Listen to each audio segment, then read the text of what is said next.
So hello friends, welcome back to our channel. आज मैं एक क्लाइंट से मिला था। ठीक है, मतलब ठीक ठाक क्लाइंट है। सो हमारी कन्वर्सेशन स्टार्ट हुई तो मैं कहने लगा उसका वो कहने लगा कि मेरे पास कुछ स्टॉक हैं जिसमें मैं मतलब होल्ड करके बैठा हूँ, उसमें से एसीसी सीमेंट ही है। तो मैंने कहा सर, सीमेंट सेक्टर देखें या फिर जो हाउसिंग से रिलेटेड जितने भी सेक्टर हैं, पेंट हो गया, सीमेंट्स हो गए, इवन कुछ हद तक स्टील वगैरह या फिर जो एल्युमिनियम वगैरह है, वो भी पिछले 1.5 साल में मतलब गिरे हुए थे। अगर पिछले 1 साल का डाटा देखें तो, क्योंकि पिछले 1 डेढ़ साल पहले क्या हुआ था कि चाइना में जो हाउसिंग डिमांड थी, ठीक है, चाइना का जो हाउसिंग सेक्टर था वो कोलैप्स हुआ था और गवर्नमेंट ने कुछ फंड्स वगैरह भी मतलब गवर्नमेंट का जो फंड होता है वो भी रिलीज़ किया था, मतलब एक तरीके से उस सेक्टर को पुल करने के लिए, ताकि और लॉसेस ना हो। ठीक है, तो इस चक्कर में इंडिया की भी जो डिमांड एंड सप्लाई है वो डिस्टर्ब हुई थी, क्योंकि चाइना बहुत बड़ा प्लेयर है, पेंट का हो, स्टील का हो, सीमेंट वाइज हो। ठीक है, तो इसी रीज़न से अगर आप जो Q1 का 2016 का देखोगे तो काफ़ी डाउन आ गया था। खैर, इस चीज़ को छोड़ते हैं। बहुत टाइम क्या होता है ना कि आप बहुत सारी चीज़ों के बारे में अनअवेयर होते हो और आपको पता नहीं होता है कि इस सेक्टर में, इस स्टॉक में क्या चल रहा है। ठीक है, फॉर एग्ज़ाम्पल अगर कहीं पे इसका बॉटम बनता, कुछ रिवर्सल होता, तब समझ में आता कि हाँ भाई, इसमें बाइंग है। बट स्टॉक देखो तो ऑलमोस्ट 55 to 60%, मतलब 55% से ज़्यादा का करेक्शन हो चुका है इसमें। 2800 से 1300 पे आ चुका है स्टॉक। लास्ट वीडियोज़ में हमने बात की थी निफ्टी पे, बैंक निफ्टी पे और कुछ स्टॉक्स पे भी बात की थी। स्टॉक्स तो देखें तो मतलब जितने भी स्टॉक्स थे सब में 2-3% का एक अच्छा खासा मतलब रैली देखने को मिला है। हिंदुस्तान जिंक हो, MCX हो, उसके बाद से मोतीलाल ओसवाल का हो, डाटा पैटर्न हो, 5-6% के आसपास ऊपर गया था।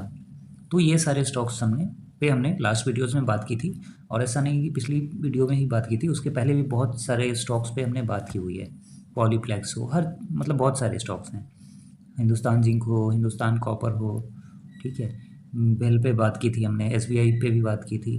तो बहुत सारे स्टॉक्स हैं।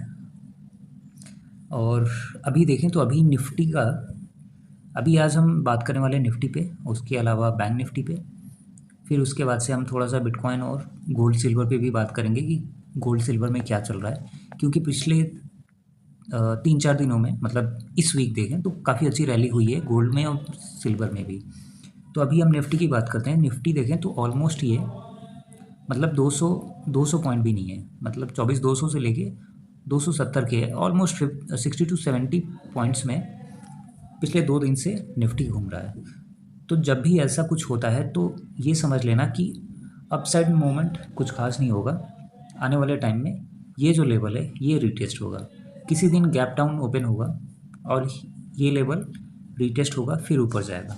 सेकेंड सिनेरियो ये है कि ये जो आपको दिख रहा है, ये जो लेवल, बेसिकली ये जो जोन है, इसके आसपास कहीं पे भी गैप अप ओपन होगा और फिर मार्केट ऊपर चला जाएगा। फिर उसके बाद से क्या होगा कि फिर कुछ दिन बाद इस गैप को फिल करने के लिए मार्केट नीचे आएगा। तो 2 सिनेरियोज़ हैं। अगर यहाँ पे होता है तो ये सूटेबल है, क्योंकि यहाँ से सपोर्ट जोन पास में है, 24,000 का एक साइकोलॉजिकल लेवल है।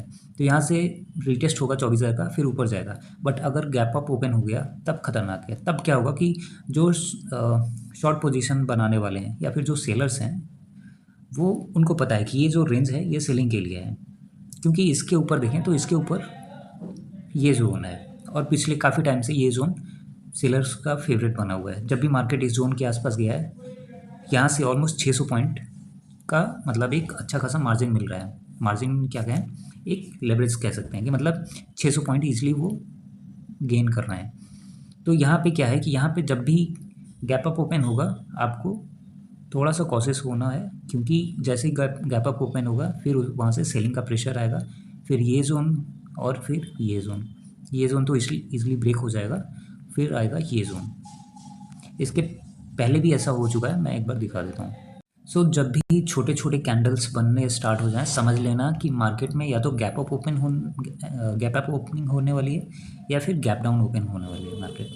फॉर एग्जांपल यहाँ पे देख लो, ठीक है। उसके बाद से ये जोन है, ये देख लो। फिर अभी 2 दिन से ये जोन देख लो, ठीक है। इसके पहले अगर हम बात करें तो इसके पहले आपको दिखेगा कि यहाँ पे देख लो, यहाँ पे देखोगे बेसिकली ये तो छोटे मतलब कैंडल्स नहीं है, बट यहाँ पे भी सेम, मतलब पिछले 3-4 दिनों में मार्केट एक ही जगह थी, फिर एक बड़ा कैंडल आया, नीचे आ गई मार्केट, ठीक है। फिर उसके बाद से यहाँ पे भी देख सकते हो आप, यहाँ पे भी 4 कैंडल बने, फिर गैप डाउन हुआ, फिर ऐसे हुआ। तो जब भी मार्केट थोड़ी सी साइडवेज हो जाए और 3-4 दिनों तक चले, समझ जाना कि कुछ बड़ा होने वाला है। बड़ा मतलब हो सकता है 150-200 पॉइंट का एक गैप डाउन हो जाए या फिर गैप अप हो जाए, ठीक है। बट अगर गैप अप होता भी है तो वो सस्टेन नहीं करेगा, फिर वो मार्केट उसको रिकरेक्ट मतलब उस गैप को फिल करने के लिए ज़रूर आएगा। फॉर एग्जांपल के लिए देख लो, यहाँ पे जो गैप अप ओपन हुआ था, मार्केट यहाँ पे फिल कर दिया है, ठीक है। इसके प्रीवियसली देखोगे यहाँ पे गैप अप था, इधर मतलब फ्यूचर में फिल किया है। सेम यहाँ पे भी देख लो, यहाँ पे भी ह्यूज गैप अप था, मार्केट यहाँ से ऊपर गया, सस्टेन नहीं किया, फिर नीचे आ गया, ठीक है। तो जब भी गैप अप या गैप डाउन होता है, मार्केट उस चीज़ को फिल करता है। थोड़ा टाइम लेता है बट वो फिल होने ज़रूर आएगा। अगर फिल नहीं हुआ तो समझ लो कि आने वाले टाइम में वो गैप फिल ज़रूर होगा, जो भी हो, 150 पॉइंट का हो, 200 पॉइंट का हो, 300 पॉइंट का हो, जो भी हो। कभी कभी तो ऐसा होता है कि 200-250 पॉइंट का गैप अप ओपन हो गया, फिर उसी दिन मार्केट वहाँ से गिरना स्टार्ट होता है और उस गैप को फिल कर लेता है, फिर नेक्स्ट डे या फिर नेक्स्ट वीक से वहाँ सपोर्ट लेके फिर रिवर्सल होता है। तो ये सारी चीज़ें छोटी छोटी चीज़ें हैं, बट ये मार्केट में हमेशा होगा। और जब से ये वॉर स्टार्ट हुआ है तब से ऐसी सिचुएशन हमेशा चल रही है, क्योंकि अगर आप देखोगे ना तो ये छोटे छोटे कैंडल्स बन रहे हैं, मतलब कुछ बड़ा कैंडल नहीं बन रहा है, मार्केट में मोमेंटम नहीं है, छोटे छोटे 2-3 कैंडल बन रहे हैं। इसके प्रीवियसली देखें तो बड़े बड़े कैंडल्स बन रहे थे, ठीक है। यहाँ पे भी देखो गैप अप हुआ था, ठीक है। अगर अब कुछ टाइम बाद यहाँ पे ये फिल होने आया है, ऑल्दो उतना बड़ा गैप नहीं है। यहाँ पे भी देखो ये जो गैप अप था, ठीक है, सेम चीज़, मतलब गैप डाउन था यहाँ पे, उस चीज़ को तो यहीं पे देख लो, मतलब गैप डाउन था, मार्केट नीचे आया, यहाँ पे सपोर्ट लिया, फिर इस गैप को यहाँ पे फिल किया है, मतलब इस चीज़ को, फिर नीचे आ गया, फिर तो जब भी मार्केट गैप अप या गैप डाउन होता है, इन फ्यूचर वो फील करेगा ही करेगा। सो अभी बात करते हैं कि मार्केट नेक्स्ट वीक में कहाँ तक मोमेंटम कर सकता है। सो अभी देखें तो अभी इसका जो सपोर्ट है वो 24,000 के लेवल पे दिख रहा है, मतलब 24,020 के आसपास, 24,000, ठीक है। और ये साइकोलॉजिकल लेवल है। अगर हम इसको ट्रेंड लाइन भी देखें तो इस ट्रेंड लाइन पे ही सपोर्ट ले रहा है। तो आने वाले टाइम में, मतलब ऑल्दो ये जो जोन है यहाँ पे सपोर्ट ले चुका है, ठीक है। तो अपसाइड जो मैक्स टू मैक्स दिख रहा है 24,800 का, और यहाँ पे 24,000 का। सो ये 800 पॉइंट का एक रेंज है। अगर ये 24,000 का लेवल ब्रेक हो जाता है किसी भी रीज़न से, ट्रम्प ने ट्वीट कर दिया या फिर इसराइल ने कोई मिसाइल दाग दी ईरान के ऊपर, या ईरान ने कुछ और कर दिया, क्योंकि अभी 2 दिन है, मतलब सैटरडे और संडे का, ठीक है। तो ये जोन नेक्स्ट आता है नेक्स्ट सपोर्ट के लिए 23,600 का, ये सेकंड सपोर्ट है। अगर ये लेवल भी ब्रेक हो जाता है, कुछ मतलब मैसिव हो गया, तब आता है अपना थर्ड लेवल 23,200 के आसपास। अगर कुछ बहुत ही अच्छा हो जाता है तब 24,800 का फर्स्ट टारगेट रहेगा आने वाले वीक में, जो कि मुझे नहीं लगता कि इतना ईजी होने वाला है, ठीक है। बट अगर कुछ मैसिव हो जाता है तब की मैं बात कर रहा हूँ। ऑल्दो वैसे ये लेवल भी है जो है 24,560 से 600 के आसपास। सो बेसिकली ये रेंज है, ठीक है, 24,600 से 24,800 का। तो अगर ये लेवल ब्रेक होता है फिर मार्केट अपसाइड मूवमेंट कर सकता है, अदरवाइज़ 600, 700, 800 के रेंज में ही कितने दिन तक रहेगा किसी को पता नहीं। बैंक निफ्टी की बात करें तो बैंक निफ्टी थोड़ा सा सॉलिड दिख रहा है कंपेयर टू निफ्टी। इसके पीछे रीज़न क्या है कि बैंक निफ्टी ने इस जोन पे अपना सपोर्ट बनाया है, और अगर मैं थोड़ा सा क्लियर कर दूँ तो यहाँ पे देखोगे कि ये जो कैंडल है काफ़ी अच्छी कैंडल है, और इसके बाद से बाइंग भी हुई है, मतलब निफ्टी में ऐसा नहीं दिख रहा है, बट बैंक निफ्टी में दिख रहा है, क्योंकि बैंक निफ्टी में क्या है, बैंक के सारे स्टॉक हैं, ठीक है। ऑल्दो बैंक के बहुत सारे स्टॉक गिरे भी हैं। फॉर एग्जांपल SBI 1120 से अभी 1050 के आसपास आ गया है, तो बहुत सारे स्टॉक गिरे भी हैं, but still bank Nifty sustain कर रहा है उस लेवल को। तो अभी बैंक निफ्टी में जो रेजिस्टेंस दिख रहा है वो 58,000 का और फिर 58,300 के आसपास दिख रहा है। सो ऊपर की साइड में ये दो लेवल हैं। अगर हम सपोर्ट की बात करें तो ये लेवल 57,560 के आसपास फर्स्ट सपोर्ट है, सेकंड सपोर्ट इस जोन पे है। सो ये जोन है बेसिकली 57,300 से लेके 600 का। सो प्रीवियसली हमने बात की थी जब ये इस लेवल के आसपास था, तो मैंने बात की थी कि बता रहा कि मतलब यहाँ से दो चीज़ें हो सकती हैं। एक तो रिवर्सल आए, रिवर्सल इन द सेंस कि so basically head and shoulder का मेरा थॉट था कि मतलब हेड एंड शोल्डर बनेगा, यहाँ तक जाएगा 5500 टू 5600, फिर वहाँ से मार्केट नीचे गिरेगा, बट इसके ऊपर क्लोजिंग आती है तो सेकेंड रेजिस्टेंस इसका 4800 रहेगा। अभी देखें तो 4588 के आसपास ट्रेड मतलब चल रहा है। सो अभी क्या है कि अभी दो थ्योरीज हैं। अगर कहीं पे भी इस जोन के आसपास इस वीक क्लोजिंग हो जाती है और नेक्स्ट वीक यहाँ से गिरना स्टार्ट करता है, तो ये जोन 4350 का रीटेस्ट होने आएगा। अगर ये रीटेस्ट होता है, सपोर्ट बन जाता है तो ठीक है। अगर ये ब्रेक हो जाता है तो फिर ये फिर से 4200 और 4000 के रेंज में आ जाएगा। बट अगर यहाँ से मतलब डाउनसाइड नहीं जाता है और जो रैली है वो कंटिन्यू रहती है, तब इसका जो रेजिस्टेंस है वो 4800 का रहने वाला है। तो अगर आप पोजीशन बाइंग साइड बना रहे हो तो इतना श्योर रखना कि 4500 का जो लेवल है वो ब्रेक ना हो। अगर 4500 का लेवल ब्रेक होता है फिर आप इजीली एग्जिट कर जाना, फिर वेट करना 4400 के या 43,050 के लेवल तक का। क्योंकि अगर ये लेवल आता है तो यहाँ से दो चीज़ें हो सकती हैं, या तो ऊपर की साइड में मोमेंटम करेगा सपोर्ट लेके यहाँ पे, क्योंकि प्रीवियसली देखें तो यहीं से ये गिरना स्टार्ट हुआ, मतलब ये जो हाई बना था सेकेंड हाई इस जोन के आसपास था, फिर ये फेल हुआ, फिर गया, फिर यहाँ पे थोड़ा सा टाइम स्पेंड किया है, फिर रैली हुई है पिछले 3 दिनों में। तो अगर ये रैली मतलब नेक्स्ट वीक भी कंटिन्यू रहती है, 4800 का टारगेट रखना। अगर कंटिन्यू नहीं रहती है तो स्टॉप लॉस लेके 4500 पे एग्जिट कर जाना। तो अभी जो सपोर्ट बन रहा है वो 4400 का है, टारगेट 4800 का। अगर 4800 भी के ऊपर भी क्लोजिंग आ जाती है तब फिर से 5200 का अपना टारगेट रहेगा। बट जो सपोर्ट जोन है वो अगेन 4400 का है। अगर वो लेवल ब्रेक होता है तो फिर 4200 और 4000 का रहेगा। सो सिल्वर की बात करें तो सिल्वर में भी हमने बात की थी प्रीवियसली। तो सिल्वर में मैंने बात की थी कि यहाँ से एक अपसाइड पोटेंशियल दिख रहा है और हो सकता है कि 70 के आसपास जाए। अभी देखें तो 69.1820 के आसपास आ गया है। इसका भी जो सपोर्ट था वो 56 था, बट 56 के ही आसपास इसने सपोर्ट लिया और फिर अभी जो जिस जोन में है बेसिकली वो 72 वाले जोन में है, मतलब 70 से लेकर 72 के रेंज में है। तो अगर इस लेवल पे ब्रेकआउट आता है तब तो 76, ठीक है 76 और फिर 84, मतलब ये अपसाइड टारगेट है। अगर डाउन साइड की बात करें तो ये जो जोन है काफ़ी क्रूशल है, मतलब 62 से लेके 60 के आसपास ये जो जोन काफ़ी स्ट्रॉन्ग है। तो अगर इस लेवल पे कभी भी आता है ईजिली एग्जिट करो, फिर वेट करो कि इसका जो प्रीवियस सपोर्ट है उसको रीटेस्ट करने आ रहा है या नहीं। क्योंकि अगर यहाँ से गिरता है तो ये लेवल ईजिली टेस्ट होगा, अगर ये ब्रेक होता है तो फिर ये लेवल टेस्ट होगा।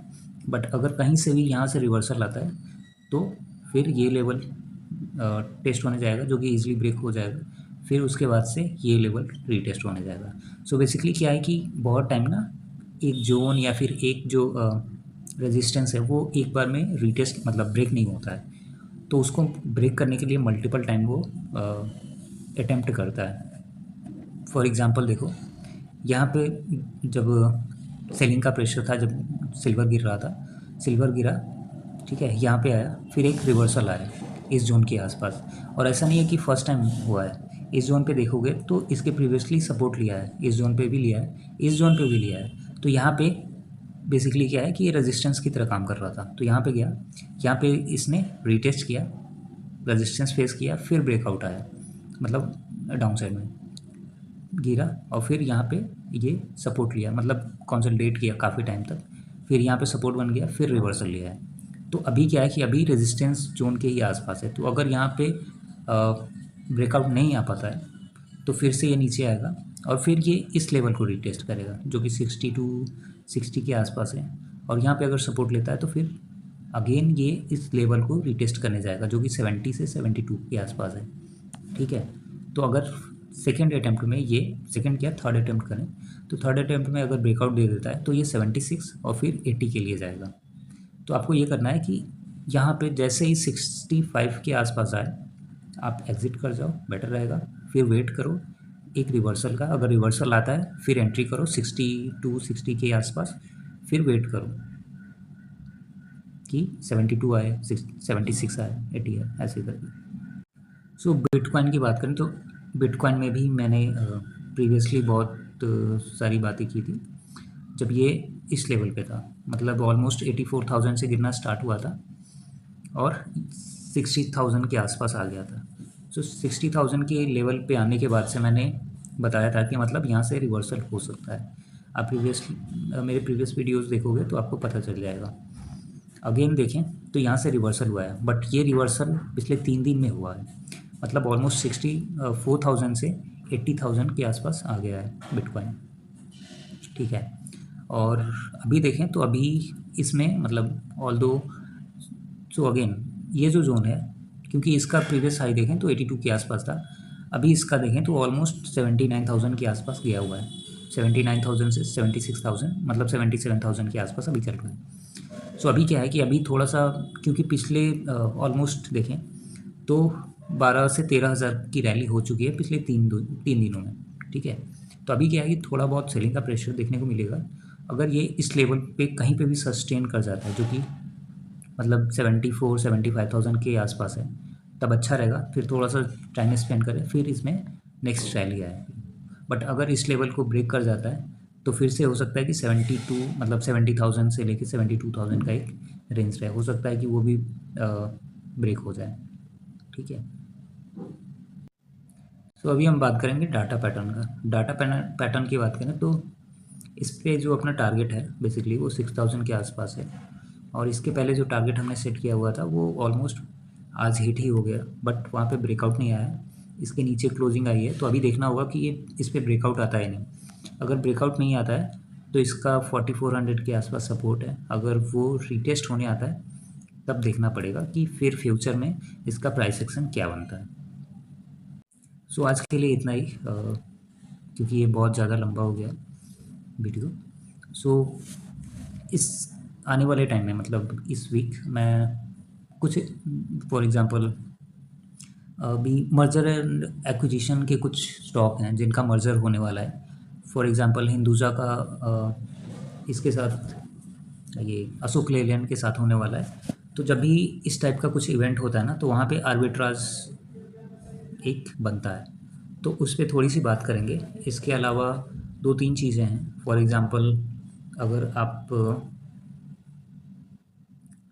अभी सेबी ने डाटा रिलीज़ किया था कल आई गेस, जिसमें बताया है कि ऑलमोस्ट कितने लोग लॉस कर रहे हैं, प्रॉफिट कर रहे हैं। तो वो डाटा भी कल, मतलब आने वाले टाइम में थोड़ा सा डिस्कस करेंगे।